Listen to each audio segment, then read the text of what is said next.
السلام عليكم ورحمة الله تعالى وبركاته. داود ومركل يا برنامج كان وحبرشده إن لسه عدسياني وناصر عبد القادر عبدها. داود البرنامج كان وحبرشده وحين كسو قادنا يدوسي أبو هريرة سكندري سكول. وإنه برنامج كان وحبرشده كويس بدون داود شو عن.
كلاسكيتها بالنوشة كه. بسم الله مقعي واحد على محمد بن عبدي وحكت السنة سكول كأبو هريرة سكندري سكول كارحان جلاس كفور بي إن سنة دكتورية كلا بكون إن تطبيع طبعا لا بكون يستيدي طبعا لا بكون يستيدي طبعا لا بكون يساعد طبعا يعني سو خلوا واحد ما عندنا تلفزيون كان بدأ عستول تفرتي فيه أنا قصوا بعضنا تسكول كي جاب برنامج قيمة بعضنا الدور سان أدبن بك ما عندنا نقول أدبن كهجم عندنا إن مدام تيفور الكورة السيدة اللي بنده هذا اللي سكول معلمين في بنده هذا ما شاء الله سيبي عملوا لده دالان واحد شراء حيسدوا عن صان قنوا حيسدا كل هذا ذلك يوقف رابطنا أي سنة كن سكولكم وشنا واحد نكرر شوي هنا إن شاء الله كلامها هو سريع وما لان كوجولي سنبون إن شاء الله يا معلمين سنة أدبن نقوم هنقنا دي ذلك رابطنا أين القرب تاجين مثل هذا هي كلام بوحدة كقاعدة امتحان كشهادي يقول سرد برشلونة قاس وصلنا كسوسنا إن شاء الله كرر شوي أدبن مسته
كسودو تلفزيون عالمي جاب بدع صدق مجا وكوب بلابيا جلاس كتير سنة هاي وناشك. بسم الله الرحمن الرحيم إلهي بمهندس كله مجا أيوة خالد مهد عبدي وحن كتير سنة هاي جلاس كفون فورك وجلاس كسكول كوجس الرئي. الحين كونا طبعا جالس جلاس كان يقون تحت عليه هبكة وحلين كبره. وهي هدي أنا هرت جلاس كاجش كيو جلاس واحد فورك وحدقتها أرضي إنما تذلك لأنه قلت شيء أنا أرتدي ولا أبو بقولكم راح أرتدي 70 على حسبنا runtii laba dadaal baan ugu jiraa mid maamulka ah iyo mid macallimiinta iyo mid anaga saddexda dadaal baa isku qabsaday saddexda dadaal way noo si kala baxayaan waxa nagu si kala baxayn dadaalka maamulka ugu sareeya ka macallimiinta noogu xiga iyo kaayagoo anaguna han u tiirinano waa saddexdaas dadaalada wal misleedihiin kaalin buuxda ka qaata isla markaana dugsigiina guul soo hooya imtixaanka ay wasaaradda waxbarashadu qaadaso sanadkan aynu ku jirno runtii dabcan horta adiga kula hadlayaa haddii aan ku raahdo iskuulkaygu sanadahan dambe wuxuu ku soo jiray kaalmaha dhexe hadda laakiin sanadka hamigayga iyo higsigayga noogu sareeya waxa weeyaan inaanu super ee kaga soo qaadno oo aanu kaalin qurux badan ka qaadano imtixaankan wasaaradda insha Allah adiguna noogu soo ducay ducaynaya waxaad warbixin naga siisaa bal waxbarashada dugsigan lagu dhigo waxbarashada dugsigan lagu dhigaa dee horta waa waxbarashada dalka ee wasaaraddu inoo soo saartay runtii waxaan ku dhiganaanaa 3 luuqadood waa Soomaali, English iyo Arabic saddexdaasi iyaguna inoo kala baxaya arts iyo science iyo language intaba si fiican baa lagu dhigaa macallimiin noo hagar baxda maamul isna sidoo kale noo garab taagan iyo anagoo dee hoole aad baad maasatay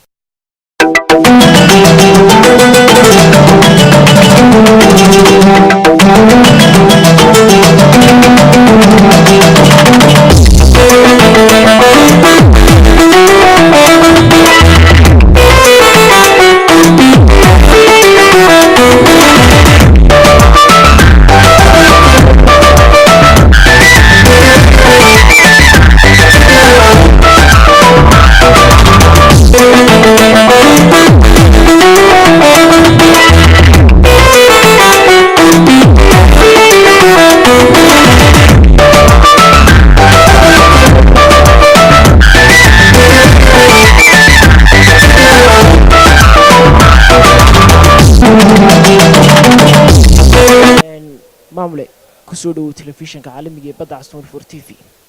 waan dhawahay walaal waan dhawahay waan idin soo dhaweynayaa shaqaalaha TV-ga badda cas 24 kusoo dhawaada dugsiga sare Abu Hurayra Secondary School waan dhawnahay su'aasha ugu horeysa ku weydiina waxa weeyaan bal waxaad warbixin naga siisaa waqtigii la aasaasay dugsigan Abu Hurayra Secondary School iyo sababta loo aasaasay bismillaahir rahmaanir rahiim Abu Hurayra Secondary School waxaa la aasaasay 2008 secondary qaybtiisa secondary-ga laakiin Abu Hurayra ahaan isagu waa ka horeeyay 1994 baa la aasaasay Abu Hurayra laakiin qaybta secondary-ga secondary-ga waxaa la aasaasay 2008 kulli baahiye keensaday oo duruufeed oo kaansaday waxa weeye in loo baahan yahay dugsiga waxa weeye si loo helo jiil aqoon iyo tayo leh baahida keensatay Abu Hurayra waa dugsi magac iyo muuq ku leh bulshada reer Somaliland meel kasta ay joogaan si la ajrigeed waxa weeye si ay taariikhda galo school nidaamiya oo laga baxo ardaydii dugsiga ka baxday ayaa codsatay inay waxa weeye haduu rabbi idmayo la asaaso dugsi secondary oo waxa weeye jiil wanaagsan oo dadka anfaca noqda ayagana qayb mugle ka ahaa oo waxa weeye iskuulka sameyntiisii iyo waxa weeye hirgelintiisaba kaalinta koobaad ku lahaa aad baan ardayda ugu mahadnaqayaa waa taariikhda kali ah ee waxa weeye arday dugsi ka baxay soo xasuustay waxa weeye inay iyagu isku dayaan inay dugsi dhisaanba marka ardaydii Abu Hurayra ka baxday ee waxa weeye ka intifaacday markay dal iyo dibadba u baxeen ay dad qiimo la wada ku noqdeen dad aqoon la noqdeen dad mujtamaca sharaf iyo qaaya kula noqdeen waxay yiraahdeen hinjiya adduunyada waxa ka hadha taariikh sala ajligeed waxay markaa qaateen in hadduu rabbi idmayo ay go'aansadaan in iskuul la sameeyo sababteeda iyo fikirkeeda ayaga sheekh Cabdullaahi Muuse Qaali ula yimid arinta socodsiintiisana 100% ayaga lahaa waxa weeye sheekhna waa ka aqbalay arrinkiina waa midho dhalay dugsi qiimo iyo qaay wadanka uu noqday arday fara badan baa ka aflaxday wadactaadii lixaad ee foor ka baxda kuwa sanadka aan marka waxa weeye bixin doona insha Allah biidillah kaalmo muuqda oo waxa weeye qaalina wadanka waa ka galaa waxa weeye oo manfac leh insha Allah waxaan rajaynayaa inta aan ka sii badan la qaban doono waxaad warbixin naga siisaa waxbarashada tayada ay leedahay ee dalka alxamdulillah waxbarashada dalku waxa weeye waa qaali si fiican oo qurux badan ay u socdaan dalka Soomaaliland waxbarashadiisu heerkiisu aad u sareeya waayo waxa taa inoo cadeynaya feedback naga soo noqday ardayda reer Soomaaliland markay u baxaan dibadaha arday honoris oo waxa weeye kaalmo muuqda ka galo aqoonta top ah ayay noqdaan guud ahaan reer Soomaaliland waan ku hambalyeynaya public iyo private يعني تعليم تكالين تكجلين وكالين قالية أو حوي موقتا أو حوي تعبك هاي رسم الله جلين وحوي مد موقدا أو مجتمع عيسى كل وية مركها وحن قبا وحبرشدا وكالين موقتا أي رسم الله كجاده وحبرشدا إنه طيّلة ها طبعا طيّلة إمسا دفعدود أيها كبحي ولا ورا كرا iyo inta dhigata iyo inta difacdeeda baxday imsa badan intee leey maanta joogto waa 900 wax ku dhow dufcadda lixaad ee foor ah ayaa hadda baxaya marka alxamdulilah rabbi alcaalamiin kaalmo muuqda oo qaali ah ayay ka galaan somaliland waa arday ka muuqata jaamacadda ardayda dugsiga sare abu hureyra joogta waa arday ka muuqata jaamacada waa arday dibadda markay tagaan macallimiin ka noqda jaamacada wax ka dhiga dugsiga sare wax ka dhiga waa dad muuqda oo mujtamacooda leh oo cilmigii ay ka barteen dugsiga ku intifaaca aqoon ahaan iyo akhlaaq ahaanba waa dad dhisan oo aad u qaaliya hannaanka waxbarasho ee dalka muxuu dugsigu kusoo kordhiyay ayaa la odhan karaa alxamdulilah oo kolley annaga dugsigayagu waa dugsi ka duwan dugsiyada gaarka ah wuxuu ku dhisan yahay dadaal iyo aqoon iyo tawaaduc waxa weeye iyo waxa weeye hadduu rabbi idmayo inuu mujtamaca u naxariisto annagu macnaha mujtamaca inaanu wax ku kordhino aqoon ayaan ugu talagalnay laakiin umaanaan furin abu hureyre looma furin ama abu hureyre uma furna inuu ka xoogsado oo shaqo ka waxa weeye adduunyo ka urursado ama waxa weeye wax ka dhigto reer somaliland bataa markhaati bay kayin cabdullaahi muuse inuuna u diyaarsanayn inuu lacag ka urursado bal inuu waddankiisa anfaco jiilkiisa iyo dadkiisa wax u taro uunbay tahay waxa weeye wax loo furay taasaanu kaga duwannahay markaa sumad ahaan gooni ahaan aanu kaga duwannahay dugsiyada gaarka imtixaankii shaadiga wasaaradda waxbarashadu qaaday kaalin libaax lama ka qaateen haddaad tihiin dugsiga abu hureyra secondary school waxay kulley dee waa la tartamaya tartanka marna adaa ku soo baxaya marna waa laga horeynaya waxaya abu hureyra waa ka galay 1 iyo 2 iyo 3 ba kaalmaha sare waa ka galay hadduu rabbi idmayo way jirtaa mardana laga badiyo marahnu sugalla way jirtaa laakiin somaliland intii abu hureyra galayay kaalmo muuqdo oo cadcad buu ka galay kaalmaha somaliland waxa weeye imtixaanka nationalka ah dugsigu maxaa uu kaga duwan yahay dugsiyada kale taa waan kaaga jawaabo annagu waxaan ugu talagalnay in waxa weeye hadduu rabbi idmayo aqoon ahaan la dhiso macnaha inaan adduunyo laga oriyo umaanaan taragelin laakiin ummadda aqoonta reer somaliland ciddii aan waxaysan iyo ciddii dan yartaaba in wixii la qaban karo aanu ku tarno kii aan waxaysanna aanu taakulayno oo waxbarasho tayana helo ayuu arrinkayagu yahay hadafkayagu maxaad markaa baaq u diraysaa dhallinyarada nimanka waxbarashadii meeshu hoos buu soo dhacaysaa dalka dhallinyaradii markay jaamacadaha ka baxaan bay odhanayaan dadkii jaamacada hore uga baxay ma shaqaysan arrintaasi maxaad baaq u diraysaa bal dhallinyarada somaliland waxaan leeyahay waxa weeye nin aan shaqaysan shahma carab laabanna cilmi kuma yimaado xagla laabanna xoolo kuma yimaadaan haddaad maqaaxi fadhiisatoo tidhaahdo shaqa ma taallo dee adaa iska hadlay waxa weeye alxaraka laha baraka shaqeeya kaca waxa weeye waddanka way taallaa shaqo